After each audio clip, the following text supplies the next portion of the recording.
Balance తప్పేలా చేస్తాయి. ఇలాంటి సమయంలో తీసుకునేటువంటి డెసిషన్స్ అనేవి మీకు మంచిది కాదు. ఒకవేళ ఇలాంటి డిస్టర్బ్డ్ మైండ్ ఉన్న సమయంలో డెసిషన్ తీసుకున్న తర్వాత మీరు రియలైజ్ అవుతారు అది మీ ఫ్యూచర్ని ఎఫెక్ట్ చేస్తుంది. అందుకే టైం తీసుకుని రిలాక్స్ అయ్యి కూల్గా ఆలోచించే డెసిషన్ తీసుకోండి. సొల్యూషన్ 2. మీరు ఇలాంటి సమయాల్లో మీ పాత ప్యాకేజ్ని, ఎమోషన్స్ని ట్రిగ్గర్ చేసుకుంటే దానివలన పరిస్థితి ఇంకా దిగజారుతుంది, మీకు ఇంకా భారాన్ని కలిగిస్తుంది. దానివలన ఎగ్జాక్ట్గా ప్రాబ్లం ఏంటో మీరు గుర్తించలేరు.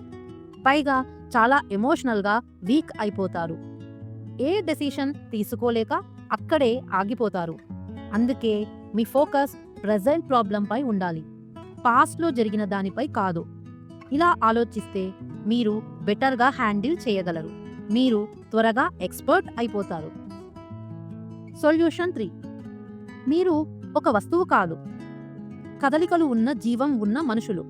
మీరు అక్కడే ఆగిపోకుండా డిఫరెంట్ ఆప్షన్స్, సొల్యూషన్స్ వైపు వెళ్ళొచ్చు. ఆ సిచ్యువేషన్ నుండి బయటపడవచ్చు. డిఫరెంట్గా ఆలోచించండి.